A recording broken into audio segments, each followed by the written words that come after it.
Well, guess what? Back again. It's back. Back again. Again. And we're back. And we're back. They're back again. Back again.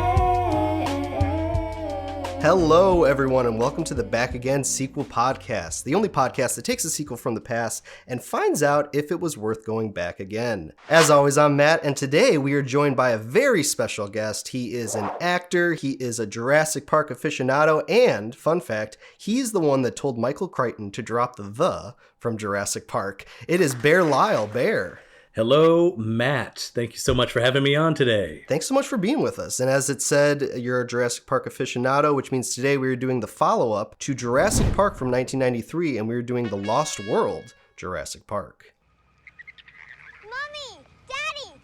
I found something! A British family on a yacht cruise stumbled upon Site B. And now it's only a matter of time before this lost world is found and pillaged. Hopefully we've kept this island quarantined and contained, but I'm in shock about all this. The hell was that? Go. As fast as you can. I need you to send rescue immediately. Taking dinosaurs off this island is the worst idea in history of bad ideas. The Lost World Jurassic Park comes out in 1997. It's once again directed by Steven Spielberg and written by David Koepp. It's starring Jeff Goldblum, Vanessa Lee Chester, Richard Attenborough, Pete Postlethwaite, Julianne Moore, and Vince Vaughn. The Lost World takes place 4 years after the events of the first Jurassic Park, where a research team formed by John Hammond is sent to the Jurassic Park Site B island to study the dinosaurs there, while an InGen team led by Hammond's nephew approaches with another agenda. All right, Bear, so here we are. We're doing The Lost World, but it's appropriate because not only do we have the new Jurassic World Rebirth coming out, I thought it'd be interesting, and you actually were the one that kind of inspired this, to go back and let's look at the first sequel that started off all these Jurassic Park sequels. Exactly, which I truly believe, and of course we can dive into it later when we're talking about, like, should this exist or does it work as a sequel? I truly believe this is the movie that inspired the entire Jurassic World franchise to, like, trilogy and beyond to be created. It's interesting seeing, like, where this started. And it right off the bat, just with the fact that, hey, by the way, there are more dinosaurs on this island. They're just located on, you know, the southern point or 80 miles east or west or whatever. Site B. And I know it's like a joke when you get to, like, you know, Fallen Kingdom, where it's like, how big is this island? Like, where they can fit all these dinosaurs on it. Exactly, yeah. It's just like, I think they only revisit Site A like once more, but a lot of the rest of the franchise takes place at Site B. So it really did just become the franchise playground for the rest of the time. Yeah. You know, it is interesting going back and seeing, like, how they started to think, like, well, what can we do if we were going to do a sequel? And at that time, I know that it's been, you know, said that, like, Michael Crichton didn't even have, like, a book written yet. And, like, he was writing the book while, like, Steven Spielberg and David Koepp were, like, trying to come up with an idea. So they were kind of, like, throwing ideas back and forth. And maybe we could do this and maybe we can do that. And for something that was thrown together so, like, because of the fact and because you had David Koepp, like, directing a lot of this movie, and, like, you know, and Steven Spielberg's doing it from, like, Monitor, like, back home. It should be a lot worse than what it is, but it's not. And that's kind of like my little, like, I'm gonna have thoughts about it, but in general, like, it should be a lot worse considering where the franchise does go with trying to, like, recycle a lot of these ideas or just justifications as to why people keep going back to this fucking island. I do believe, truly and without bias, critically, that this movie is the second best Jurassic Park, Jurassic World movie in the entire franchise. But a lot of critic reviews are unyielding on it, especially when we get to the Rotten Tomatoes portion. And I think it's one of those movies that truly suffers from this movie is bad because it's not the original. It's not bad like Jaws 2 bad, but I found most of all is that this movie, it has the same soul as the first Jurassic Park, which I think fits in the genre of sci-fi, horror, suspense. And I think that's what makes it work. But it lacks the wit of the original one. But by no means is this movie like awful garbage just because it doesn't live up to the original. Yeah, and I do think that there's an obvious like shift in what kind of movie this is going to be, even from the first opening scene, because when you have that great matching cut of after the little girl gets eaten and then the mom yells, and then you cut to Jeff Goldblum like yawning at like the subway. But it's like that's Spielberg saying like this is going to be the monster movie now. Basically the third act of the last movie, that's going to be the whole movie for this. So I do think that like at least it kind of gives you a heads up before we get too deep into the plot, you know? Yeah, because I think that that's what these movies are. They are monster movies. But then that transition into Ian Malcolm yawning at the subway, that's one of those movies I can be like, okay, it still has like some of the original like funny wit, because it's a mother watching her daughter get ripped apart, turning into a guy yawning at a subway. And I do think, like, just to talk about Ian Malcolm, he is definitely the audience in this movie, especially for the first like 20 minutes where he is, you know, not only visiting John Hammond and he's getting persuaded to go back to the island, but just with the lines that he says where John Hammond's like, you're going to go back to the island. And Ian Malcolm's like, John? No. Of course. No. the way he's delivering the no's are so like, it feels like a screenwriter or somebody whose arm is being twisted to make the sequel. But I'm okay with it because it still makes sense that like his girlfriend's there and he's got to go. This became a rescue mission. Like we hit all the beats. It's just interesting seeing those two kind of different, I don't know if it's like tones, but just like, hey, let's have some fun. And then let's justify where we're going to have some fun. Oh, no, absolutely. And another major part of it is it's Jeff Goldblum's delivery. Yeah. Like a lot of this movie skates by because of like Jeff Goldblum. But it's great because you're right. He does have those great lines when he's meeting with John Hammond at the beginning. And he's become like, as they say, a born again naturalist versus his old capitalist ways. And then he says like, he says to Ian Malcolm, I'm not looking to make the same mistakes twice. And Ian Malcolm just like, covering his head with his hand says, No, you're making all new ones. John, okay, so there's another island with dinosaurs, no fences this time, and you want to send people in, very few people, on the ground, right? Right. And that brings up a good point too, because this whole reinvention of John Hammond being from a capitalist to a naturalist, this is the first time, and it will not be the last time, that movies will then alter what John Hammond's like motivation was for making the park. Because in Jurassic World, not to talk too much about it, but they make the park, and then it's Bryce Dallas Howard that's like, this is what John Hammond wanted. It's like, no, he learned his lesson at the first one. And then when you get to Fallen Kingdom, not to talk about that movie either, but there's a whole other old man character that he's like, I was best friends with John Hammond, and I know what he really wanted for the animals. And it's like, you were the farmer from Babe. I give you a morning golden and true. To get a little bit into the Rotten Tomatoes score, since we were talking about that as well. So the first Jurassic Park has a Rotten Tomatoes score of a 91% critically and a 91% audience score. The second one has a 56% critical score and a 52% audience score. Personally, I think that's a little harsh. I was surprised that the audience score was lower because I thought the audience score would at least be like 68, 70%. And if I had to give it a critical score, I would give it at least a 60. Rationally, trying to think as an unbiased individual, I'd put it in the early 70s because they do have these amazing set pieces that you could tell that's classic, like Spielberg, that's classic, like, real suspenseful, engaging. The music is still amazing.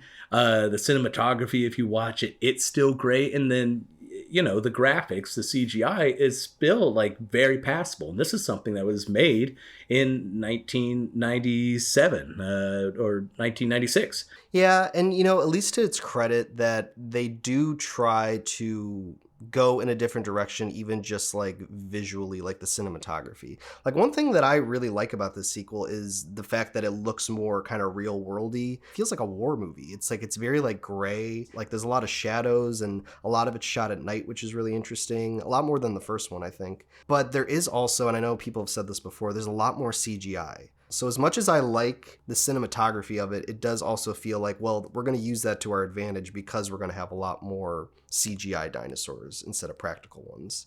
Yeah. And I definitely, especially this time around watching it, was keeping an eye out for like, when do they use puppets? When do they use CGI? And once again, like the puppets look amazing. And, you know, as technology, like television technology continues to increase, when we get like 4K and all these like crystal clear, it's going to make dated CGI look a little bit worse. Like anytime that they just have to go full CGI and they don't have the cover of night or storms to cover up, you do notice. But to your credit, you're absolutely right. In this movie, there's a lot more jungle. There's a lot more just like carnage because of like, you know, camps being destroyed. It's very much more like a gritty war movie. And then you even have the personalized version of it where Ian Malcolm, it's like the PTSD soldier. It's like, I've seen things and like, you know, I'm not funny anymore, but he still is. So I really think that Jeff Goldblum is the glue that holds this movie together. Without Jeff Goldblum, like, and I know that that's not like saying anything revolutionary, but like, there's just a way he delivers lines that's so like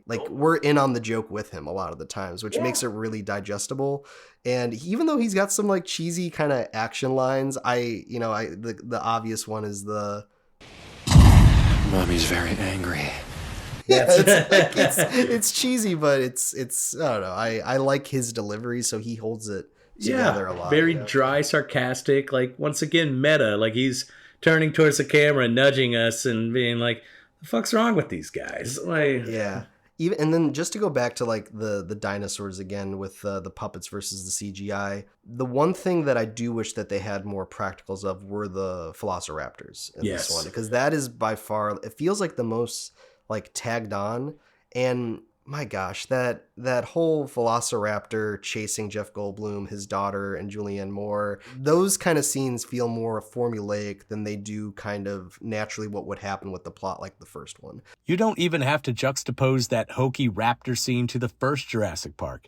You can just juxtapose it to that raptor scene that preceded the gas station one, which was the tall grass. Because though you get practical, you don't have to show the entire raptor body. Also, the way it's shot, the raptors, their heads and tails rising up out of the grass, that entire sequence is amazing.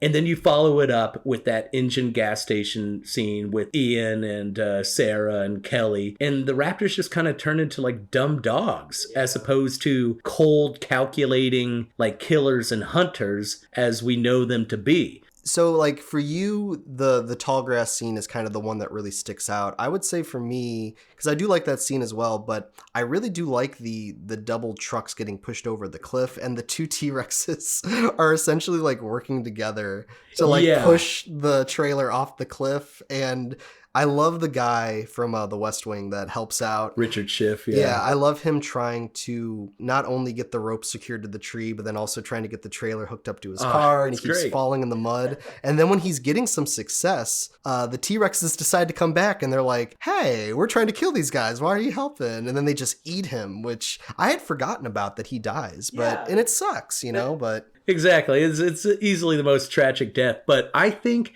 that action sequence is the perfect encapsulation of this movie because it's great. It's suspenseful. Julianne Moore on the glass as it's starting to splinter, and it becomes a race against time as Ian is trying to like help her out while Nick is trying to grab the satellite phone before it falls. And then the music, everything throughout, it's amazing. But you have to block out the fact the T-Rexes came back and forth 3 times. Yeah. The initial time to get their infant, and then they just leave. And then they come back to work together to push the trailer over the cliff. And then they leave. And then they come back after Eddie is trying to help them. So they come to the camp 3 times. Yeah. The one thing also in that sequence, like not to, because I do like Julianne Moore's character a lot, but when she's on that glass, like there's a moment where he's like, stay still. And she like lifts her hand and it's like, girl, like you got to keep the weight like the same on the glass. So there's that scene. And then there's later when she's wearing the jacket that still has baby T-Rex blood on it that then leads the T-Rexes to them. Just like two little dumb moments that were little like tropey suspense moments. Then they were like, this woman's a scientist. Yeah, like, and it's also, they talk about earlier, her training and experience to be able to go to this island was that she spent a lot of time in Africa studying like African predators who are sensitive to the smell of blood. And she's walking around a jungle with T-Rex blood on her. Even Roland Timbo, like the master, like game hunter, sees that she's wearing it. And he's like, oh, are you wounded? She's like, no, it's blood from the Rex baby. And he's like, oh, well then, yeah, don't worry about it. It's like, come on, guys. So that whenever it leads into that other action sequence of the Rex chasing the survivors like into the waterfall, it kicks off because she has that jacket hanging up in the wind, and she even looks at it and goes, oh no. Just like, what did you expect? You've been wearing it for a day. You're lucky nothing worse has happened. Yeah. Staying with Julianne Moore's intelligence and like, you know, the things that she was studying in Africa, you know, this movie is a lot about parents and children, family, I guess, if you will. And it made more sense why, you know, the baby T-Rex is introduced, then later how they use it to get it back to the ship and everything, and correlating with Jeff Goldblum and his daughter. And I turned to my girlfriend at the time and I was like, did they ever say in the first movie if Jeff Goldblum has a daughter, or is this really just a new piece of information? They did. They were sitting in the car in the first one. He asked, like, do you have kids? And Jeff Goldblum says, oh, me? Oh, yeah, love kids. So, yeah. Okay. It's just interesting how all of a sudden he's got this daughter and the way in which she gets to the island, because there was something confusing about how she hid in the trailer. And then who dropped off the trailer? The people that were back at that first engine group, but then they left the island. So like, we're just going to drop off the trailer at the spot and then we're going back. But there is, I mean, this speaks to, in general, what they do in the sequel, which is like, let's go. Let's just move past it. Let's just get the people we need to get to there so that way we can have the set pieces. But, you know, it's whatever. I just thought it was funny. It's implying that she spent the better part of a day, because I know that really soon after Ian is meeting with all of them at the garage where the vehicles are being assembled and everything, which is when I'm assuming the daughter stowed away, that Ian wanted this expedition instead of 3 days later to happen like next day so they could get to the island to find Sarah. So basically the movie is implying that Kelly was just stowed away in some cabinet or closet on this trailer for about a day, which is serial killer levels of dedication to being in an enclosed space, silent, without food, water, or anything for hours. Yeah. And I was thinking about that when I was watching. It's like, this is insane.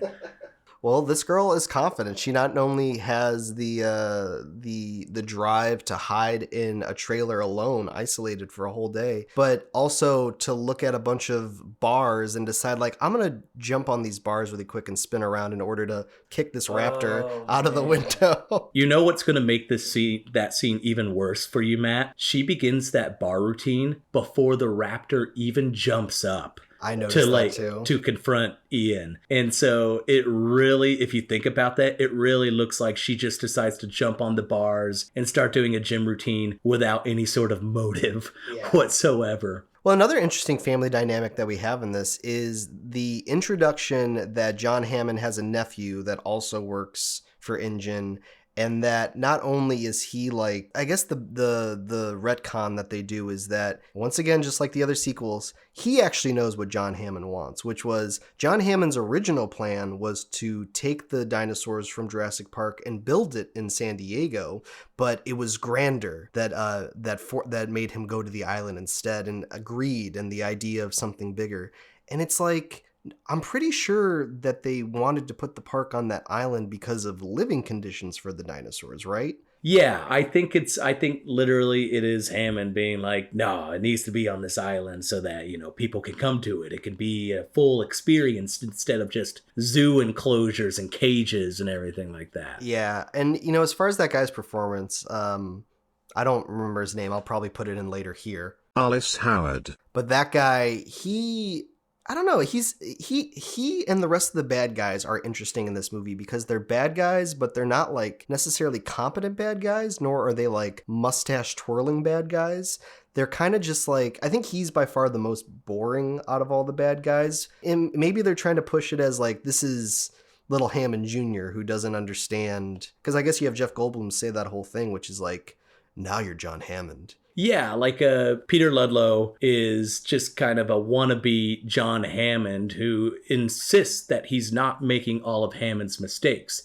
In fact, in one of the 2 deleted scenes from the Lost World Jurassic Park that you could watch on YouTube pretty easily, one of them is... In Peter Ludlow's introduction, he is hosting the Board of Investors meeting and proposing the idea of wresting control of InGen from John Hammond, in lieu of the tragedies and deaths proceeding in the first Jurassic Park, basically implying that John Hammond is no longer mentally fit to run this company, so I vote that we take control from him so that I can inherit it so that I can run it. The other one is Roland Timbo. His introduction, he's in Mombasa. His friend Ajay is introducing the idea of this expedition to Isla Sorna.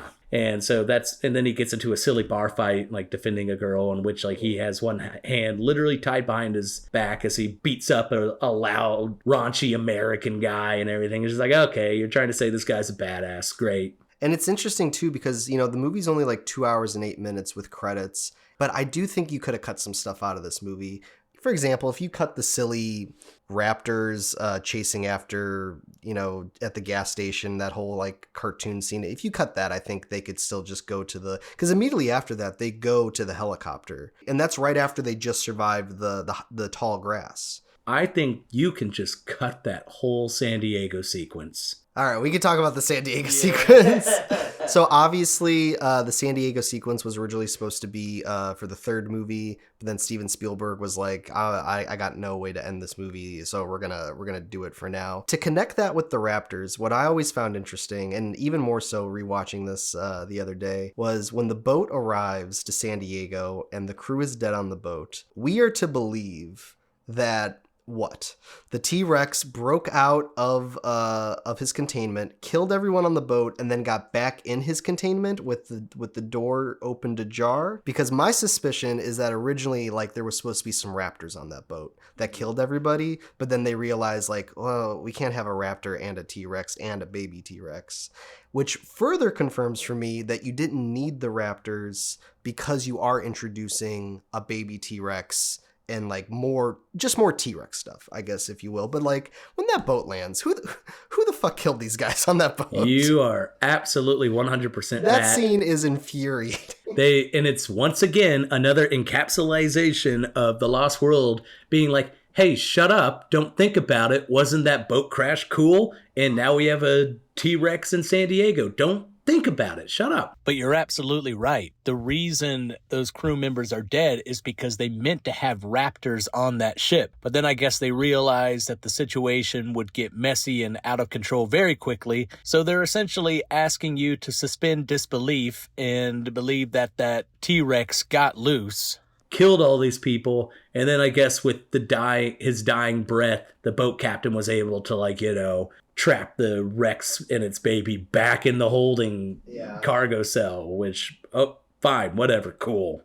I don't know if I like this. This scene really kind of takes me out a little bit every time, and it is the Godzilla nod when you have the 4 Asian men in suits running away, and then I believe what they're saying, what I found is, I left Tokyo to get away from stuff like this. That is exactly right. And it's like, what are we doing? Like, it just feels like at this point, like they're just throwing whatever they can just to get through the shoot, because I guess Spielberg was like miserable during the shoot on some level. So he was like, let's just go. Yeah, you're right. Like if you put on the subtitles, those 4 Japanese people running away, they literally say, "I left Japan to get away from this." The other fun fact is, that one guy who kind of breaks away from the running crowd to like go into a store, and the T-Rex follows him and grabs him and eats him. That's David Koepp. Oh yeah, that's right. Yeah, he's credited as Unlucky Bastard.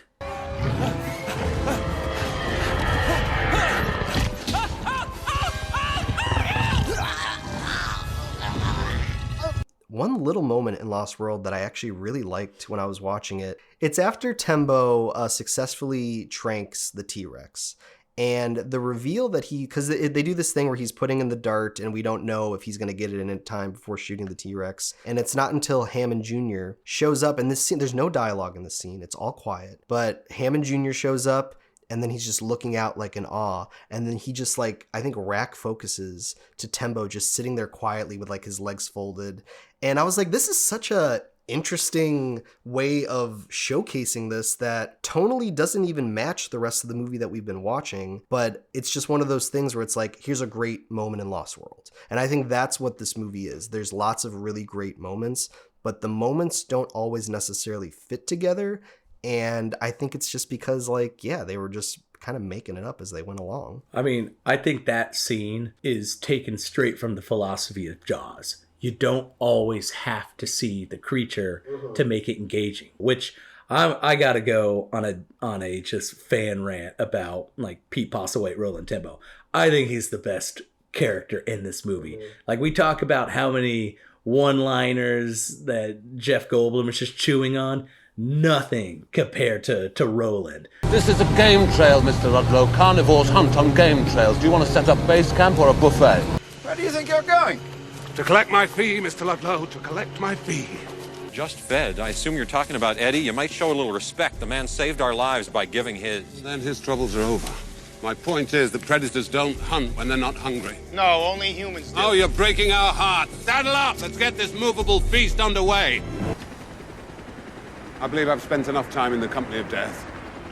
He's incredible. I need to watch more stuff of his, but he's definitely my favorite character in this whole movie. So just to get into the budget and the box office a little bit, so this is going to be, obviously a little different, but the first Jurassic Park that comes out in 1993, it's got a budget of $63 million, and it makes over $1 billion at the box office. Rookie numbers. $1.058 billion. What are we doing here? Come on. The second one gets a $10 million bump, and it's got a $73 million budget, and it only makes $618.6 million at the box office. And obviously I'm saying only makes, that's still a success, but it didn't make $1 billion. And I think for a while it held like some records for like opening weekend, like Friday to Saturday, like bump.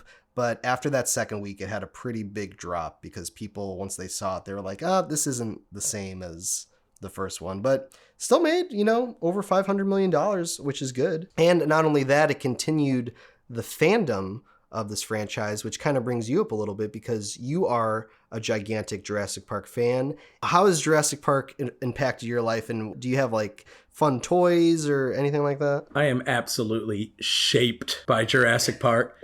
I have about 3 like storage crates filled with dinosaurs, equipment, vehicles. And I was also very lucky to come to your wedding. And why don't you tell what happened at your wedding? Well, it's so funny because my wife and I were trying to think of music to walk down the aisle to have our wedding parties walk down the aisle to.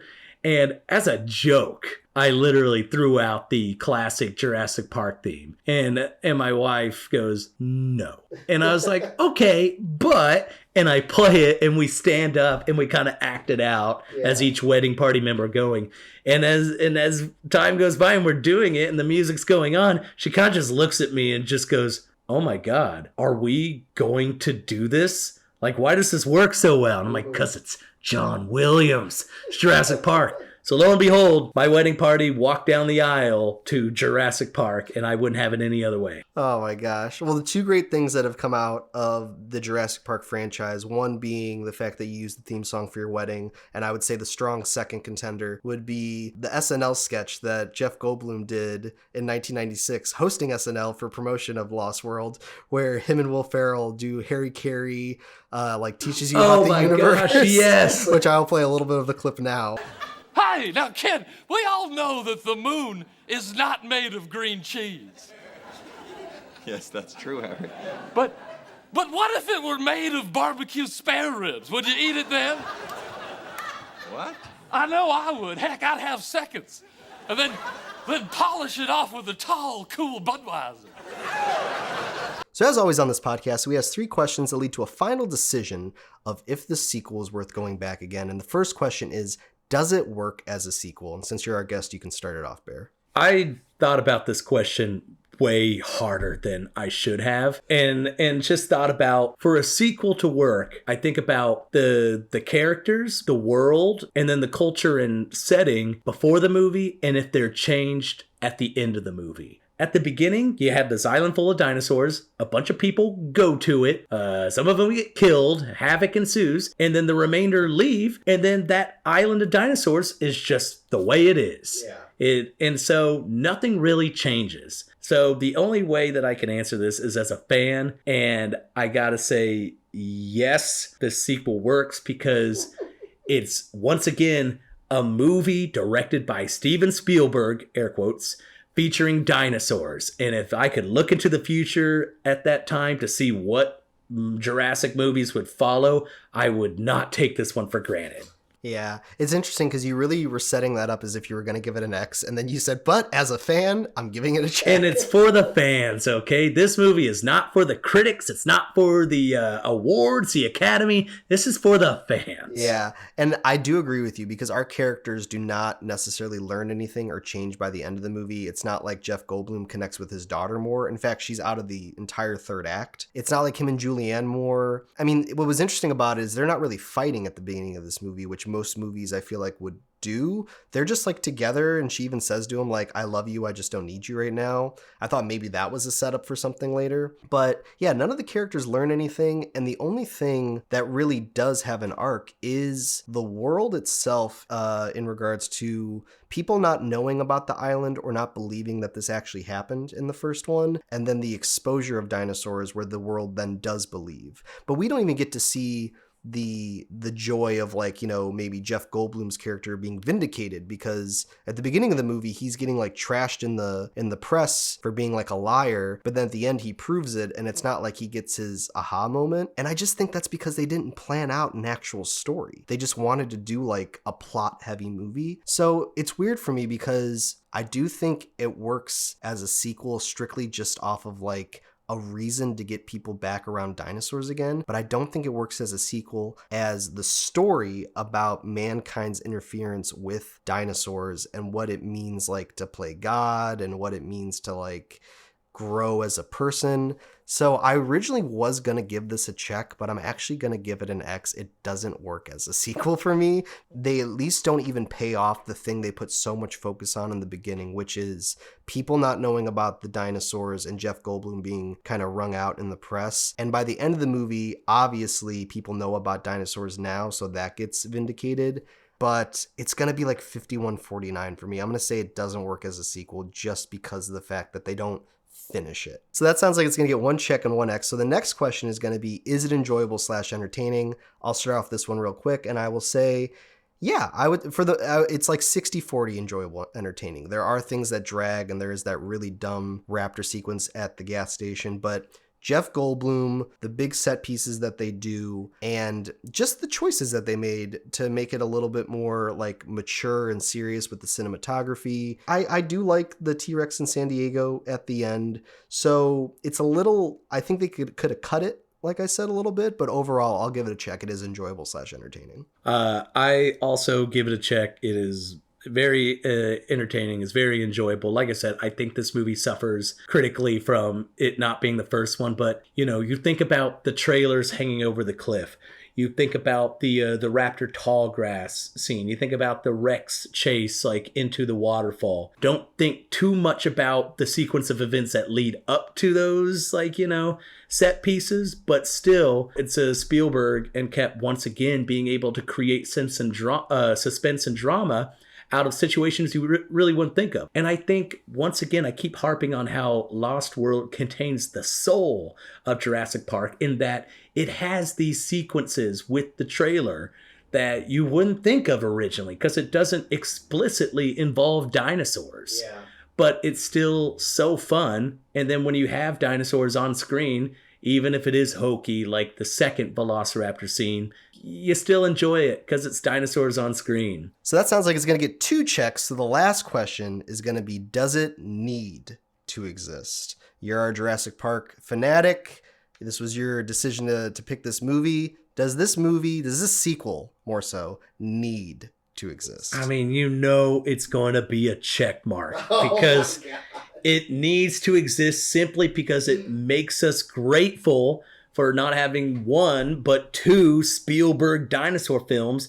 And also, that San Diego sequence, it inspires like all of that Jurassic World sequence. Yeah. Like, we could have had that one standalone movie and been like, great, nobody ever touches dinosaur movies ever again. Spielberg won, it's done. But like, all the toys, all the drawings I did, the amount of influence that multiple Jurassic Park movies like had on my life, I don't think would like be as fulfilled if we didn't have The Lost World. This one's hard for me because something that we really didn't address, but we should have, is that this is a rare sequel because it is following a staple movie that not only impacted culture so tremendously, but is also considered like a perfect movie. So they had a lot going against them when they're making this movie, and I think I would have changed my vote a little bit more if they really did, and I'm going to be a little snooty right now, but if they really did be like, what's the story? And there's parts of the story that are in Lost World, but they don't finish it off. Because they didn't finish the story, I'm going to be just a little bit harsh, and I'm going to say it doesn't need to exist. Like, it doesn't give us anything further. It's just a good time. And so for that, it's like, I'm not going to like, shame it for that, because there's far more sequels on this list that like do not need to exist or even need to be talked about. But this one can be talked about, but I don't think it needs to exist, unfortunately. So if you're doing that math at home, that's going to be 4 checks and 2 X's, which means it is going to get a giant check for worth going back again. I'm okay with it. You know what I mean? I mean, and going into this, I knew exactly how I was going to vote to simply offset Matt's votes to make sure this movie won under any circumstance necessary. So yeah, of course, absolutely. As always, thanks everyone for listening. If you like this episode, make sure you like, subscribe, and you comment below. You can listen to all these episodes of the Back Again Sequel podcast, available wherever you listen to podcasts, or you could watch these episodes with video on YouTube. Just subscribe to wag.productions. Bear, thanks so much for being on this episode today, for bringing all your Jurassic Park love. It's been a while since we did an episode, so it's nice to bring it back to life, as they do the dinosaurs, if you will. Well, as the tagline for Lost World says, something has survived. All right, everyone, we will see you next time.